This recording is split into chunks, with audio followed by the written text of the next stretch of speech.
So installment number 1, we created the X plus diamond grid system on our reference paper. By making, we start out with a big X. This is my quick review. We put in a plus sign, then we put in a diamond, and that created the initial one. Then we made the same thing happen down here within these areas where there was an X, there was a plus sign, and then there was a diamond in each of these. Now, you can go smaller than 16 on this one, than 16 X's. I did have a student that was so enthralled by this technique that she ended up making little boxes that were about this big, maybe a quarter of an inch big, all over the paper.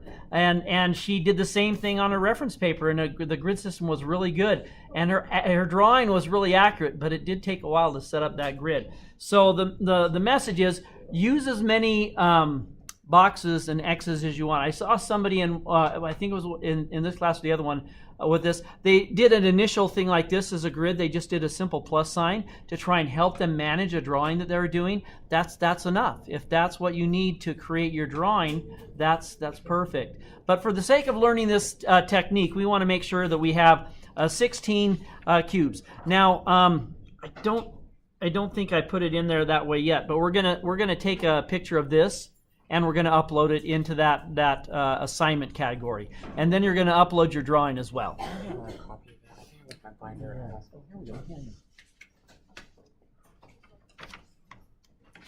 There we go.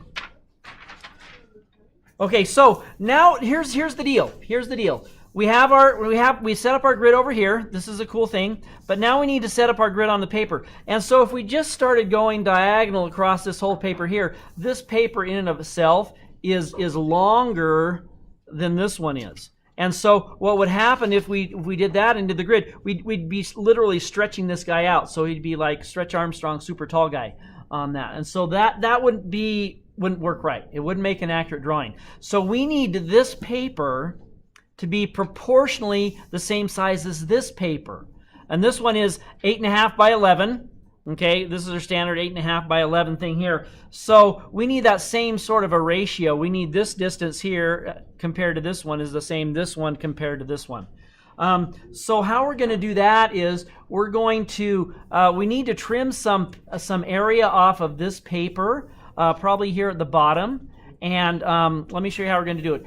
Hopefully this won't freak you guys out too much. I'm going to turn it sideways so we can see the whole show with those. And so I'm going to take my paper, and depending on how you drew this, if you drew your X's and pluses and diamonds right to the corner of the paper, okay, then you're going to work from the corner of the paper. If you drew your X's, pluses, and diamonds from the photograph section, not the white section, then work from that. And if you've done that, then you got to, which I did, I have to set it up so the top edge of my photo goes here and the side edge of my photo goes here. If you went to the corner of the whole paper, just put it in the corner like that. So I have this set up, this edge and this edge. And what some people do to get it right, if you use a photo, if you take this and you flip it up and you hold it up to a light source, you can see through it and you can see where the edges are and how they line up. And so it's really not as difficult as hopefully it would seem. Okay, so I have this in the right place. Now, what we're going to do is we're going to stretch things out along the diagonal to create things that are the same ratio. So I'm going to take my ruler. Now I just happen to have the part of it here, so I'm just going to set it like this. If you're doing this first, go ahead and set it from corner to corner. You might need to borrow another ruler. A straight edge is a straight edge, and do something like that. Or you use a yardstick if yours isn't long enough. Here, let's pull that down so you can see what I'm talking about.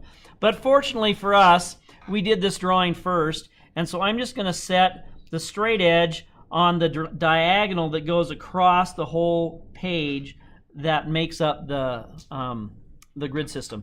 Now I have a pencil. This one says it's a 6B. This one is a 2H pencil. And so I'm going to take this diagonal and I'm just going to lightly extend it out here like this to the corner.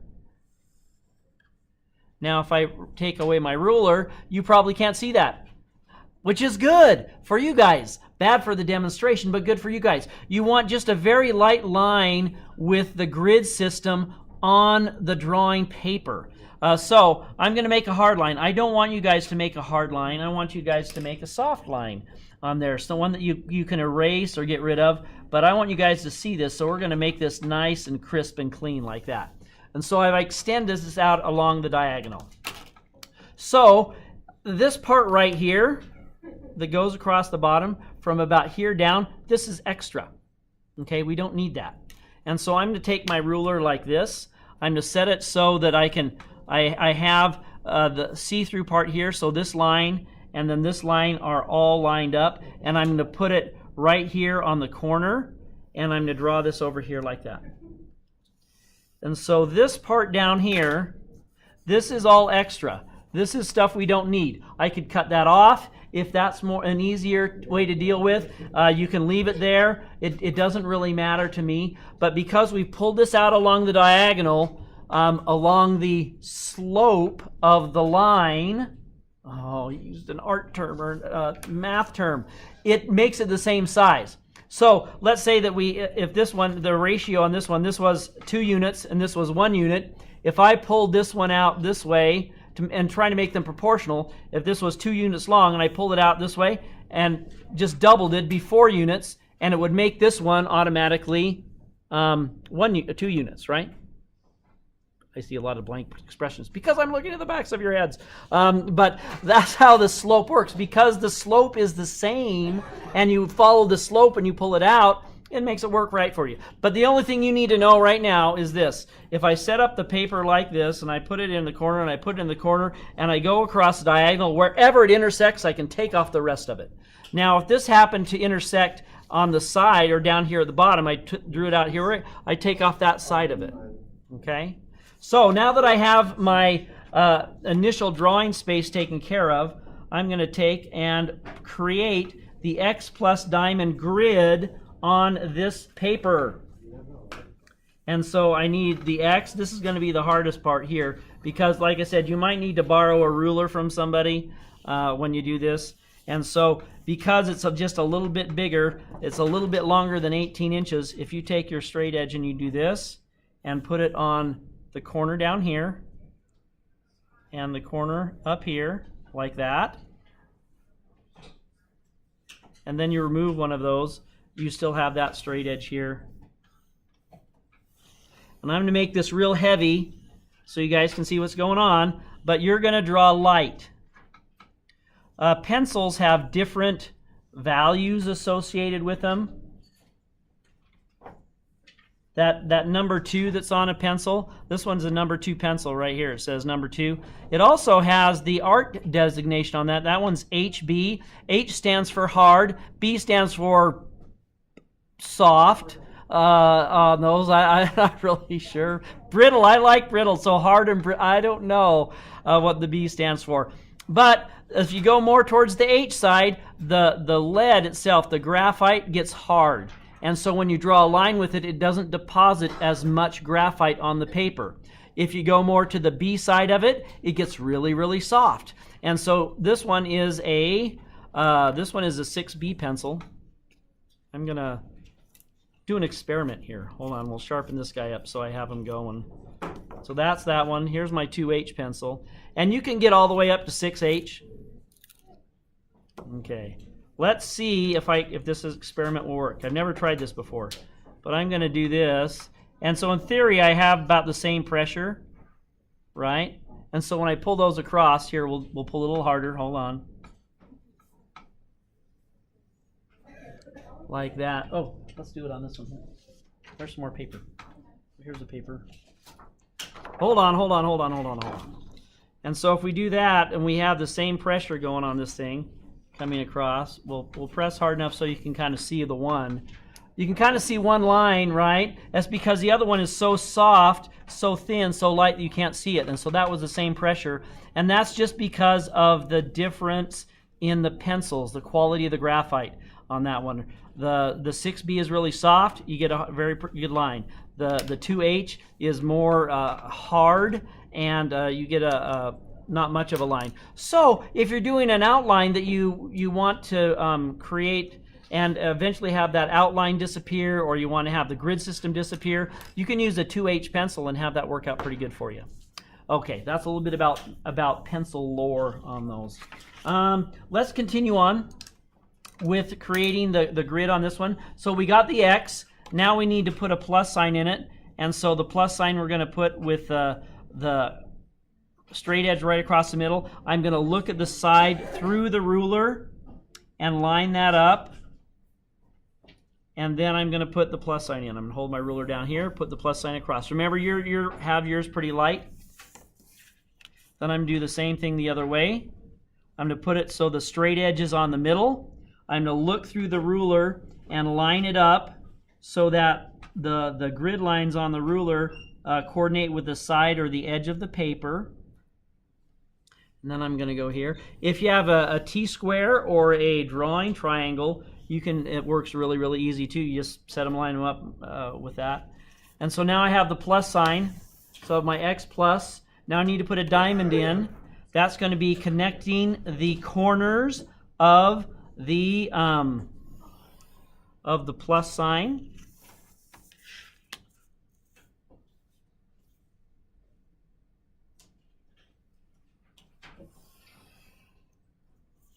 So if you didn't understand the reason why pulling things out along the diagonal makes them proportionally the same size, it's called magic.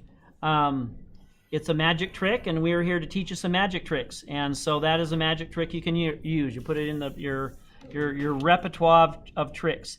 Making something proportionally the same size as the other is extended out along the diagonal. Okay, so now I have my first simple grid, right? My X plus diamond. So X, boom, boom, plus sign, boom, boom, diamond, doot, doot, doot, doot. And you can see that there are the other X's. There's the 4 X's right here. Now on these ones, once again, you're going to create plus signs in these ones. And then you're going to create diamonds in each of these ones. The quick version, a way to do that is put put your straight edge in the center of both X's, double check with the side, and then do 2 at once. 2 X's at once. Go over here, same thing on this one. Set it up so that the center of the X is on the straight edge. Move that up just a little bit, and then do 2 at once. Then do this one this way. Put them so they hit both of the centers of the X's, and like that. Same deal on this one, and this will take care of the plus signs. X plus diamond equals grid.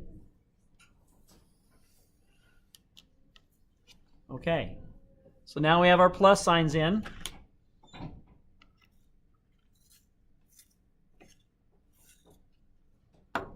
Let's put the rest of the diamonds in. I'm going to do it this way. If you guys want to watch on this one, I'm going to start it this way, and I'm going to put all the diagonals that go in this way, and then I'm going to start over here, and I'm going to put all the diagonals that go in this way.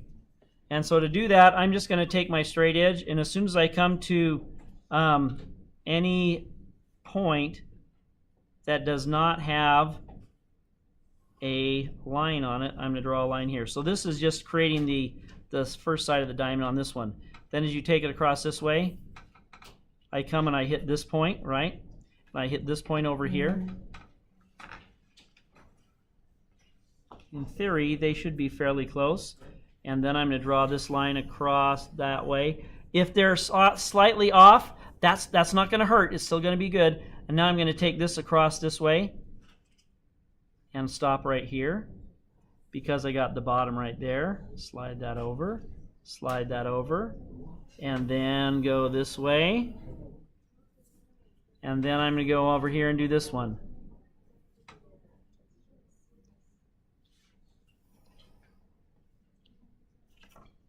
Now I'm going to do the ones going this way. All the diagonals. So I'm going to keep my ruler going in the same direction. I'm going to come down here to this corner. And I got this point and this point.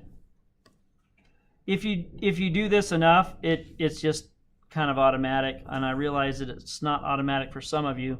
And so just remember, we're putting a diamond within this area here. Okay, so I got that one. I'm going to go and I'm going to get this one.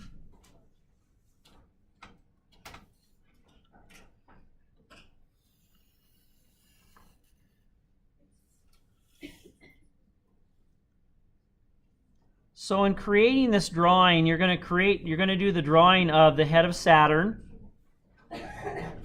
You're going to recreate that drawing. I'd like you to be fairly accurate as you can. Okay, so now I have my 16 grid pattern on this paper, and I have my 16 grid pattern on this paper, and I'm prepared to start doing my drawing.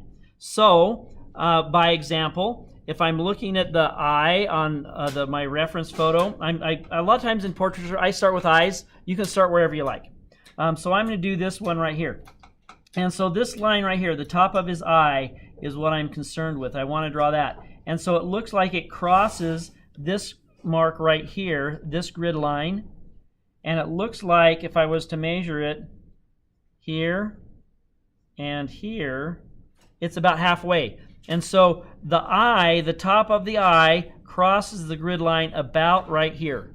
And so I'm using that grid as a guide, and extends out, as I'm looking at the eye extends out, that top line of the eye extends out to about the center of the X. And so I know that that's going to go about right here. And then on the other side, it kind of curves up a little bit, slight curve up, and it goes about half the distance. It goes to about right here. And so this is my first line that I've used the grid system to create the initial line for the top of his eye.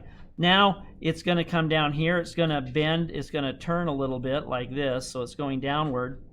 And then it goes down about a third of the distance, what I'm saying distance from here down to this line.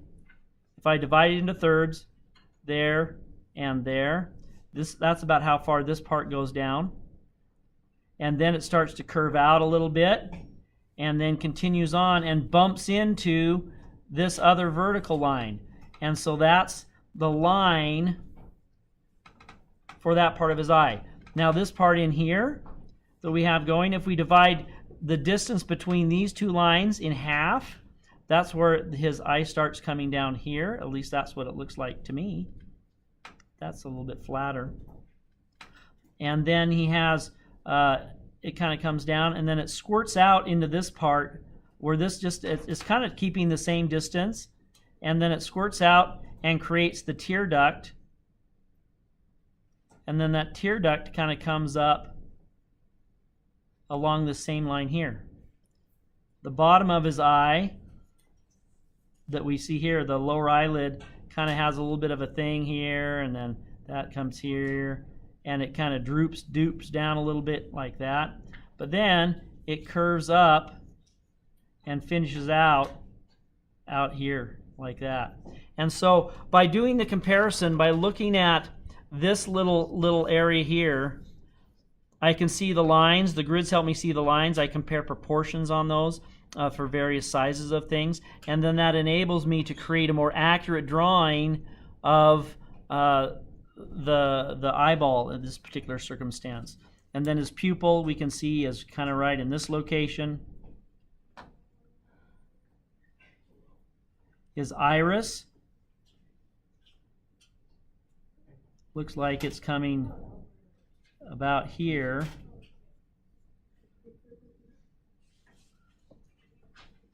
And then it's covered up a little bit by the by that line. And so this is a darker part of the iris. Things I want you to pay attention to when you're doing that drawing on this is where the lights and the darks are. There's little bits of looks like there's some shading going on here where it's pretty hard. There is kind of a white spot right in the middle of his pupil, so I pulled that out a little bit.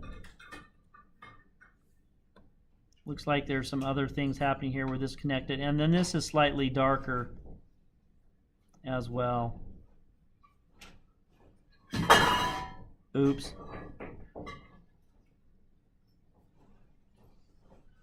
And then he has under here, he has his crow's feet marks under here too, right? And I'm not telling you the calculations I'm making, but I am kind of looking at them and trying to make sure we get those parts in there. And there's a little counter hook right here.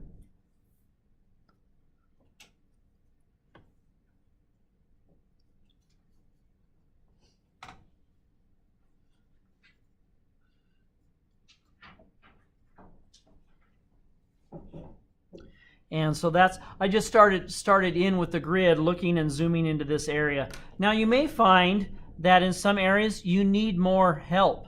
And if that's the case, you can put another X and a plus and a diamond within there. I mean, I have another X. Like let's say that I wanted more information in this one here.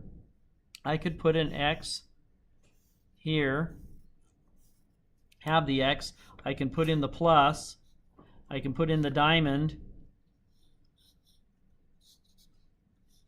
Like that.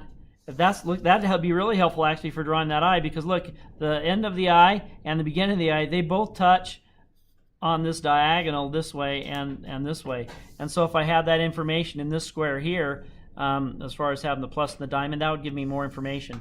Here's kind of an FYI that you guys will probably forget, but it is a deal. You can also utilize points for identifying where things are on those. So if I'm looking, if I wanted to know the top, where the top of his ear is, I could try to do something like this, you know, and draw a line that's coming across. But even better, I could probably find some points on my grid here.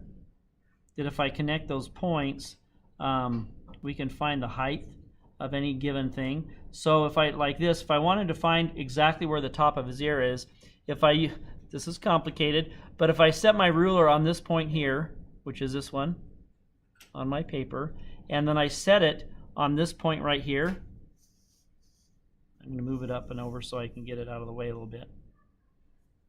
So here, and then this center right here, like that. And so if I set this here, then the top of his ear is intersects with this line right here. And so that's where the top of his ear is right here. And I did that through measuring. It wasn't me trying to eyeball it or calculate it. It's a very analytical approach to where things go. So now I know exactly where the top of his ear is. I don't have to guess and say, well, it looks like it's a little less than halfway up on this grid line here. It's actually right there.